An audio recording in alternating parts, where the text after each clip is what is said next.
Hi learners, welcome to I Plus Training Solutions. ഞാൻ ഭവിഷ.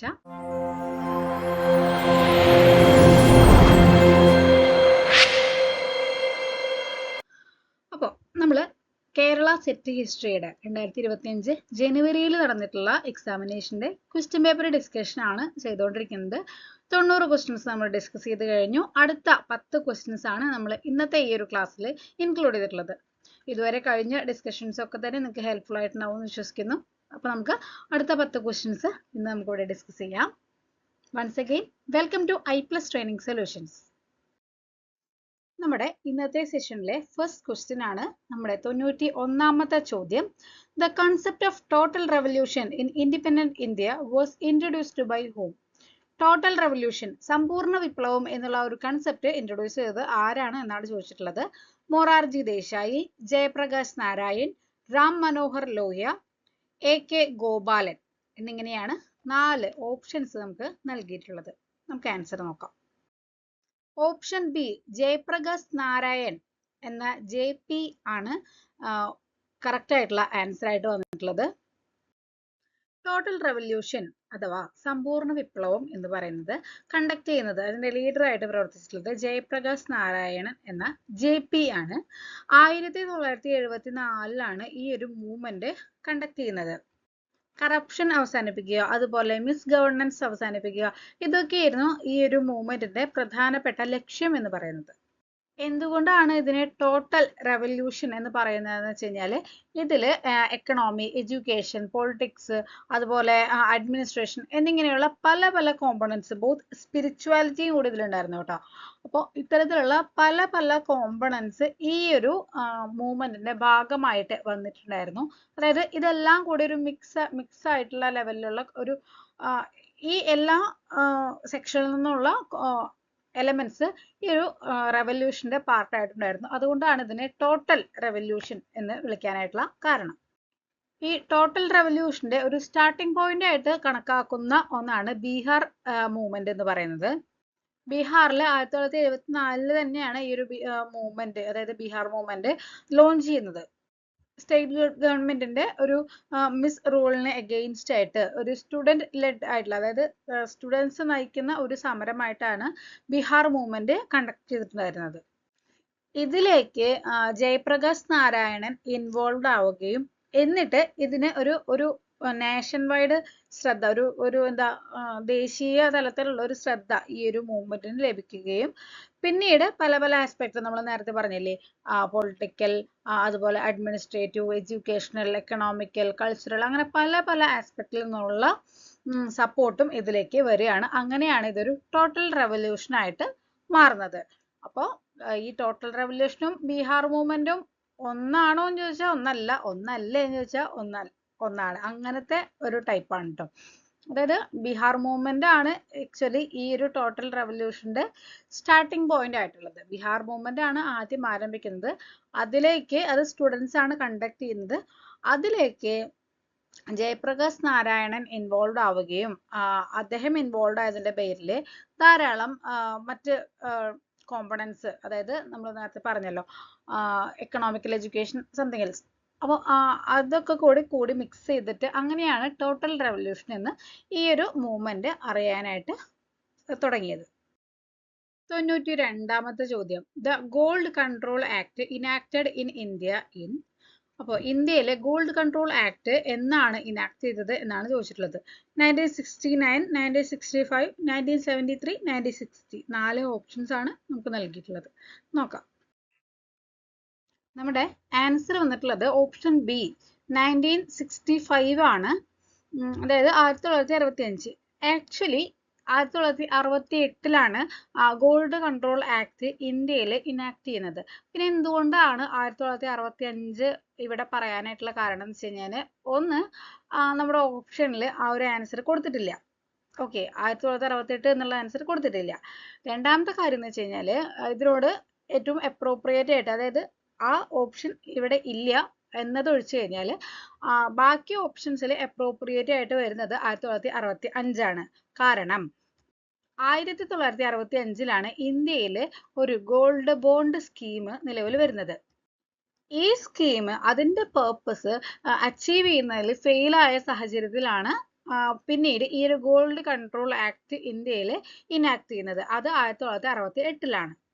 എന്തിനു വേണ്ടിയിട്ടായിരുന്നു ഈ ഒരു ആക്ട് നിലവിൽ വന്നിട്ടുള്ളത് വെച്ച് കഴിഞ്ഞാൽ ഗോൾഡ് മാനുഫാക്ചർ ചെയ്യുന്നതിനും കൈവശം വെക്കുന്നതിനും ഒക്കെ ഒരു റെഗുലേഷൻ കൊണ്ടുവരാൻ വേണ്ടിയിട്ടായിരുന്നു. അത് അത്തരം കാര്യങ്ങളൊക്കെ മോണിറ്റർ ചെയ്യാനും റെഗുലേറ്റ് ചെയ്യാനും വേണ്ടിയിട്ടാണ് ഈ ഒരു ഗോൾഡ് കൺട്രോൾ ആക്ട് ഇന്ത്യയിൽ ഇനാക്ട് ചെയ്തിട്ടുണ്ടായിരുന്നത്. 93-ാമത്തെ ചോദ്യം. Which of the following is correct when considering the Mandal commission? Mandal കമ്മീഷനുമായിട്ട് കൺസിഡർ ചെയ്യുമ്പോൾ താഴെ തന്നിട്ടുള്ള സ്റ്റേറ്റ്മെന്റ്സിൽ ഏതാണ് ശരിയായിട്ടുള്ളത് എന്നാണ് ചോദിച്ചിട്ടുള്ളത്. The commission was the second backward class commission after Indian independence. The commission was set up by the government of Morarji Desai in 1979. Then നമ്മുടെ options എന്ന് പറയുന്നത് 4 എണ്ണം കൊടുത്തിട്ടുണ്ട്. ഒരെണ്ണം ശരി, 2 എണ്ണം ശരി, 1 2 ശരിയാണ്, 1 അല്ലെങ്കിൽ 2 ശരിയാണ് എന്നുള്ളതാണ് നമ്മുടെ ഓപ്ഷൻസ് എന്ന് പറയുന്നത്. ഓക്കെ, നമുക്ക് അതിന്റെ ആൻസർ ഒന്ന് ചെക്ക് ചെയ്യാം. നമ്മുടെ ശരിയായിട്ടുള്ള ആൻസർ വരുന്നത് ഓപ്ഷൻ സി ആണ്. അതായത് 2 സ്റ്റേറ്റ്മെന്റുകളും കറക്റ്റ് ആണ് എന്നുള്ളതാണ് നമ്മുടെ ആൻസർ വരുന്നത്.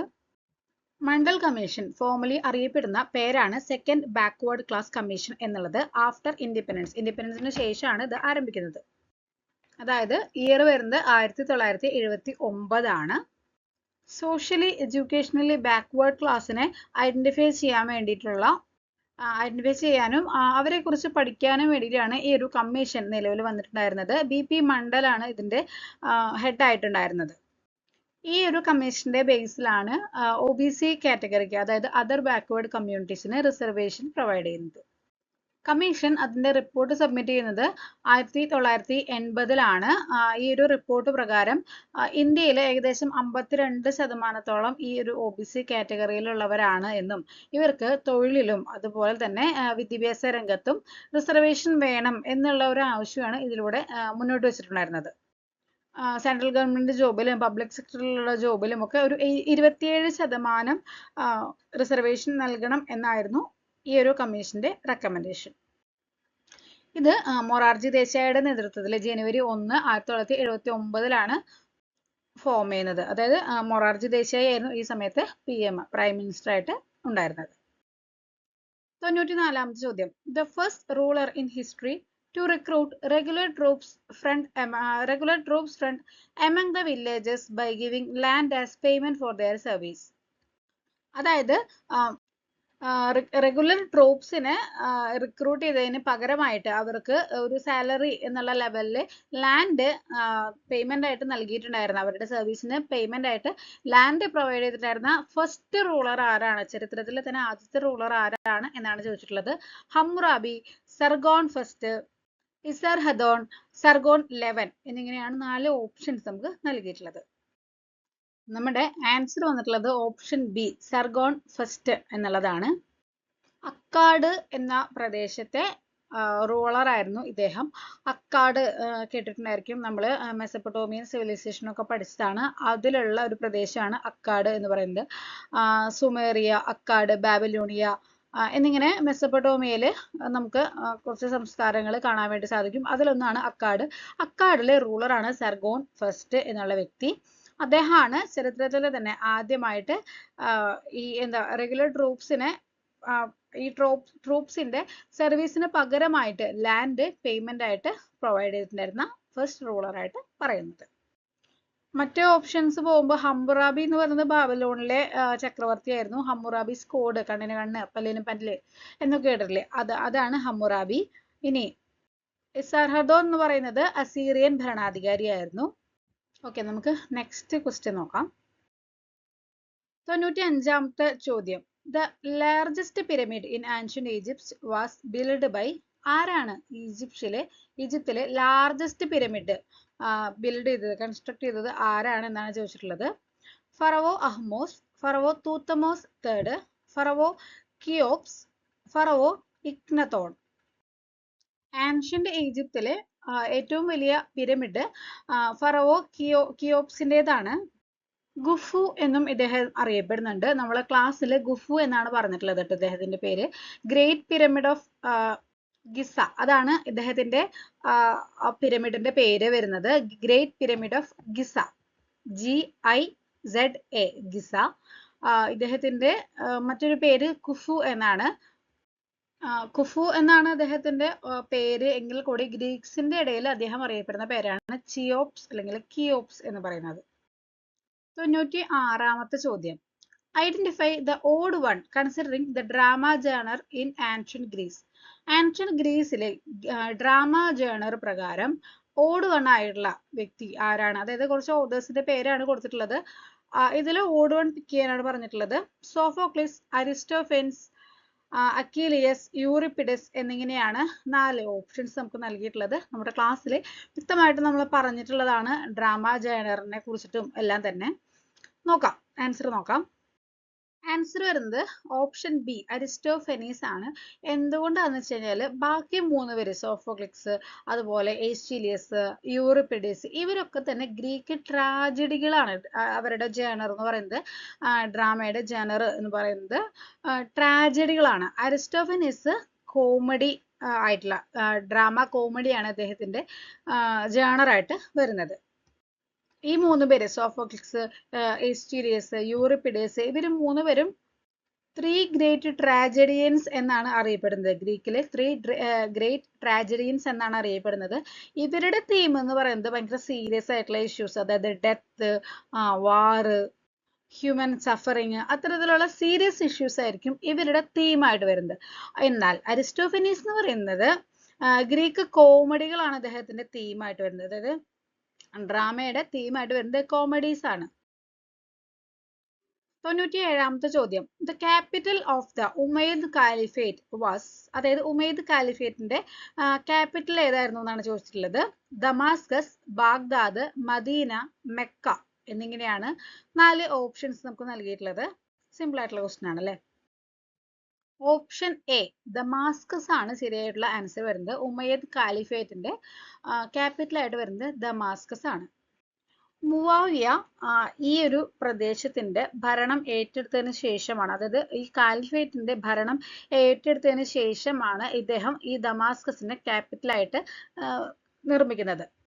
അബ്ബാസിദ് കാലിഫേറ്റിൻ്റെതാണ് ബാഗ്ദാദ് എന്ന ക്യാപിറ്റൽ. ബാഗ്ദാദ് അബ്ബാസിദ് കാലിഫേറ്റിന്റെയാണ്. മെക്ക എന്ന് പറയുന്നത് അവരുടെ ഒരു ഹോളി പ്ലേസ് ആണ്. മെക്ക, മദീന എന്ന് പറയുന്നത് മുസ്ലിംസിന്റെ ഹോളി പ്ലേസ് ആണ്. പ്രോഫറ്റ് മുഹമ്മദ് ജനിച്ചതും വളർന്നതുമായിട്ടുള്ള, അതായത് ജനിച്ച് അത് കഴിഞ്ഞ് അദ്ദേഹം മൈഗ്രേറ്റ് ചെയ്ത് ജീവിച്ചതുമായിട്ടുള്ള സ്ഥലങ്ങളാണ് മെക്ക, മദീന എന്ന് പറയുന്ന 2 സ്ഥലങ്ങൾ. അപ്പോൾ അത് അവരുടെ ഹോളി പ്ലേസ് ആണ്. 98ാമത്തെ ചോദ്യം. During the Second World War, the Japanese army formed a special force called Kamikaze to destroy the American ship through aerial attack. What is the meaning of kamikaze in the Japanese language? Okay, അപ്പോൾ second world വാറിന്റെ സമയത്ത് Japanese army ഒരു special ഫോഴ്സിനെ നിർമ്മിച്ചിട്ടുണ്ടായിരുന്നു. കമിക്കേസ് എന്നാണ് അതിന്റെ പേര്. അതിന്റെ meaning എന്താണെന്നാണ് ചോദിച്ചിട്ടുള്ളത്. Divine wind, divine hand, water, fire എന്നിങ്ങനെയാണ് ആൻസർ വരുന്നത്. അല്ല സോറി, ഓപ്ഷൻസ് വരുന്നത്. നമുക്ക് ആൻസർ നോക്കാം. ഡിവൈൻ വിൻഡ് എന്ന ഓപ്ഷൻ എ ആണ് ശരിയായിട്ടുള്ള ആൻസർ വരുന്നത്. ക്വസ്റ്റ്യനിലേക്ക് ഒന്ന് നോക്കൂ. ഏരിയൽ അറ്റാക്ക് ആണല്ലേ. ഏരിയൽ അറ്റാക്ക് എന്ന് പറയുമ്പോൾ കാറ്റുമായിട്ടൊക്കെ നമുക്ക് ബന്ധപ്പെടുത്താം. അപ്പോൾ ഡിവൈൻ വിൻഡ് ആണ് കമേക്കസ് എന്നുള്ളതിന്റെ മീനിങ്. എനിക്ക് അതിന്റെ പ്രൊണൗൺസിയേഷൻ അത്രയും കറക്റ്റ് ആയിട്ട് അറിയില്ല, കാരണം ജാപ്പനീസ് വേർഡ് ആണല്ലോ. 99ാമത്തെ ചോദ്യം. Identify the true statements regarding feudalism in Europe. യൂറോപ്പിലെ ഫ്യൂഡലിസവുമായി ബന്ധപ്പെട്ട് താഴെ തന്നിട്ടുള്ളവയിലെ ശരിയായിട്ടുള്ള സ്റ്റേറ്റ്മെന്റ്സ് കണ്ടെത്താനാണ് പറഞ്ഞിട്ടുള്ളത്. ഒന്നാമത്തെ സ്റ്റേറ്റ്മെന്റ് നോക്കാം. The seigneury was the basic unit of feudal society and mode of production. The medieval Christian church had no role in the feudal system. The power of feudal lords depended on the number of vassals they had paying them quit rent. അടുത്തത്. In feudal society, the real power belonged to local landowners rather than the king. 4 സ്റ്റേറ്റ്മെന്റുകൾ നമ്മൾ കണ്ടു. ഇതിനോട് associate ചെയ്യുന്ന കോഡുകളാണ് നമുക്ക് options ആയിട്ട് നൽകിയിട്ടുള്ളത്. Answer നോക്കാം. നമ്മുടെ ആൻസർ വന്നിട്ടുള്ളത് 1, 3 and 4 എന്നുള്ളതാണ്. അതായത് ആ മൂന്ന് സ്റ്റേറ്റ്മെന്റ് ആണ് നമുക്ക് ശരിയായിട്ട് വരുന്നത്. ഒന്നാമത്തെ statement the seigneury was the basic unit of feudal society and mode of production എന്നുള്ള സ്റ്റേറ്റ്മെന്റ്. അടുത്തത് മൂന്നാമത്തത് the power of feudal lords depended on the number of vassals they had paying them quit rent. അടുത്തത് in feudal society the real power belongs to local land owners rather than the king. അപ്പോൾ ഈ മൂന്ന് സ്റ്റേറ്റ്മെന്റുകളാണ് ശരിയായിട്ട് വരുന്നത്. രണ്ടാമത്തെ statement ആണ് തെറ്റായിട്ട് വരുന്നത്. അതായത് രണ്ടാമത്തെ സ്റ്റേറ്റ്മെന്റ് എന്താണ്? The medieval Christian church had no role in the feudal system എന്നാണ് പറഞ്ഞിട്ടുള്ളത്. ഫ്യൂഡൽ സിസ്റ്റത്തിൽ ഒരു റോളും ഇല്ല എന്നാണ് ഇതിൽ പറഞ്ഞിട്ടുള്ളത്. ശരിക്കും അങ്ങനെയാണോ? ഫ്യൂഡൽ സിസ്റ്റത്തിലെ ക്രിസ്ത്യൻ ചർച്ചിന് ഒരു ഇമ്പോർട്ടന്റ് റോൾ തന്നെ മിഡീവൽ പീരീഡിൽ ഉണ്ടായിരുന്നു. സോഷ്യൽ നോംസ് കൊണ്ടുവരിക, അതുപോലെ പൊളിറ്റിക്കൽ പവർ ഇൻഫ്ലുവൻസ് ഉണ്ടായിരുന്നു. അപ്പൊ അതുകൊണ്ട് തന്നെ മിഡീവൽ പീരീഡിലെ ചർച്ചിന് നല്ലൊരു പ്രാധാന്യം തന്നെ ഫ്യൂഡൽ സിസ്റ്റത്തിൽ ഉണ്ടായിരുന്നു. അപ്പൊ ഇതിൽ പറഞ്ഞിട്ടുള്ളത് ഫ്യൂഡൽ സിസ്റ്റത്തിൽ ചർച്ചിന് പ്രാധാന്യം ഇല്ല എന്നാണ്, ഒരു റോളും ഇല്ല എന്നാണ് പറഞ്ഞിട്ടുള്ളത്. അതുകൊണ്ട് തന്നെ ആ ഒരു സ്റ്റേറ്റ്മെന്റ് തെറ്റാണ്. ബാക്കി മൂന്ന് സ്റ്റേറ്റ്മെന്റുകളാണ് ശരിയായിട്ടുള്ളത് regarding to feudalism in Europe. നമ്മുടെ ഇന്നത്തെ ഈ ഒരു സെഷനിലെ ലാസ്റ്റ് ക്വസ്റ്റ്യൻ ആണ്, നമ്മുടെ 100ാമത്തെ ചോദ്യമാണ്. ഒരു മാച്ച് ദ ഫോളോയിങ് ക്വസ്റ്റ്യൻ ആണ്. നമ്മൾ കുറേ മാച്ച് ദ ഫോളോയിങ് ക്വസ്റ്റ്യൻസ് കണ്ടു അല്ലേ? 1 കൊടുത്തിട്ടുള്ളത് കുറച്ച് ട്രാവലേഴ്സിന്റെ പേരുകളാണ്. ലിസ്റ്റ് സെക്കൻഡിൽ കൊടുത്തിട്ടുള്ളത് ഇവർ കണ്ടെത്തിയിട്ടുള്ള സ്ഥലങ്ങളുടെ പേരുകളാണ്. നമ്മൾ ജോഗ്രഫിക്കൽ ഡിസ്കവറീസ് എന്ന് പറയുന്ന ഒരു പോർഷൻ പഠിച്ചതാണ് സെറ്റിന്റെ സിലബസിൽ. ആ ഒരു സെക്ഷനിൽ നിന്ന് വന്നിട്ടുള്ള ഒരു ചോദ്യമാണിത്. ലിസ്റ്റ് 1 നോക്കുമ്പോൾ Vasco Nunez de Balboa, John Cabot, Pedro Alvares Cabral, Ferdinand Magellan. List second Newfoundland, Brazil, Tierra de Fuego, Pacific Ocean എന്നിങ്ങനെയാണ് നമ്മുടെ ഓപ്ഷൻസ്, അതായത് ലിസ്റ്റ് സെക്കൻഡ് വരുന്നത്. ഇതിനെ മാച്ച് ചെയ്യുന്ന കോഡുകളാണ് നമ്മുടെ ഓപ്ഷൻസ് ആയിട്ട് വന്നിട്ടുള്ളത്. നമുക്ക് നെക്സ്റ്റ് സ്ലൈഡിൽ അത് നോക്കാം. കണ്ടില്ലേ, നിങ്ങൾ ആ ഒരു സ്ലൈഡിൽ കണ്ടിട്ടുള്ള നമ്മുടെ പ്രീവിയസ് സ്ലൈഡിൽ കണ്ടിട്ടുള്ള ആ ടേബിളിന്റെ ഒരു കോഡാണ്, അതിനോട് അസോസിയേറ്റ് ചെയ്യുന്ന കോഡുകളാണ് നമ്മുടെ ഓപ്ഷൻസ് ആയിട്ട് നൽകിയിട്ടുള്ളത്. ഇത് പ്രകാരം ആൻസർ നിങ്ങൾ ചെക്ക് ചെയ്യുക. നമ്മുടെ ശരിയായിട്ടുള്ള ആൻസർ വന്നിട്ടുള്ളത് ഓപ്ഷൻ ഡി ആണ്. ഓപ്ഷൻ ഡിയിൽ നൽകിയിട്ടുള്ള കോഡാണ് ശരിയായിട്ടുള്ള ആൻസർ വന്നിട്ടുള്ളത്. അതായത് A4, B1, C2, D3 എന്നിങ്ങനെ. ഞാൻ ഇതിന്റെ കറക്റ്റ് മാച്ചിങ് ആയിട്ടുള്ളതാണ് ഇവിടെ സ്ലൈഡിൽ നൽകിയിട്ടുള്ളത്. എ നൽകിയിട്ടുള്ളത് വാസ്കോ ന്യൂനേസ് ഡെ ബൽബോവ ആണ്. അദ്ദേഹത്തോട് കറക്റ്റ് മാച്ച് ആയിട്ട് വരുന്നത് പസഫിക് ഓഷ്യൻ ആണ്. ദെൻ B1 ആണ് അടുത്ത സെക്ഷൻ ആൻസർ ആയിട്ട് വരുന്നത്. അതായത് ജോൺ കബോട്ട് എന്ന് പറയുമ്പോൾ അദ്ദേഹം കണ്ടെത്തിയിട്ടുള്ളത് ന്യൂ ഫൗണ്ട്ലാൻഡ് ആണ്. ദെൻ സി പെഡ്രോ അൽവാരിസ് കബ്രാളുമായിട്ട് കണക്ട് ആവുന്നത് ബ്രസീലാണ്. ബ്രസീൽ കണ്ടെത്തിയിട്ടുള്ളത് അദ്ദേഹമാണ്.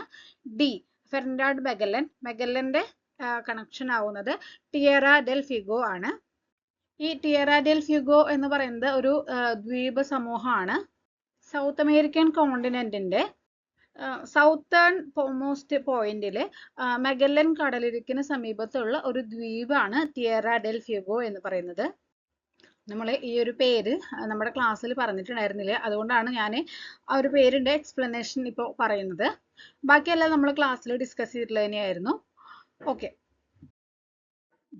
ഇത്രയാണ് നമ്മുടെ ഇന്നത്തെ ക്ലാസ്സിൽ നമ്മൾ ഡിസ്കസ് ചെയ്തിട്ടുള്ള പോർഷൻസ് എന്ന് പറയുന്നത്. 10 ക്വസ്റ്റ്യൻസ് ആണ് നമ്മൾ ഇന്ന് എടുത്തിട്ടുണ്ടായിരുന്നത്. ഈ 10 ക്വസ്റ്റ്യൻസോട് കൂടിയിട്ട് ഈ ഒരു വീഡിയോ അവസാനിക്കുകയാണ്. ദെൻ അടുത്ത പാർട്ടിൽ നമ്മൾ നെക്സ്റ്റ് 101ാമത്തെ ക്വസ്റ്റ്യൻ മുതൽ 10 ക്വസ്റ്റ്യൻസ് നമ്മൾ ഡിസ്കസ് ചെയ്യും. 2 പാർട്ട് കൂടി കഴിഞ്ഞ് കഴിഞ്ഞാൽ നമ്മുടെ ഈ ഒരു സെഷൻ അവസാനിക്കുകയാണ്. അതായത് ഈ ഒരു 2025 ജനുവരിയിലെ സെറ്റ് എക്സാമിനേഷന്റെ ക്വസ്റ്റ്യൻ പേപ്പർ ഡിസ്കഷൻ നമ്മൾ കംപ്ലീറ്റ് ചെയ്തിരിക്കുകയാണ്. ആ ഒരു കംപ്ലീറ്റ് ചെയ്യും ഈ ഒരു 2 സെക്ഷനും കൂടി ഇനി കഴിഞ്ഞ് കഴിഞ്ഞാൽ.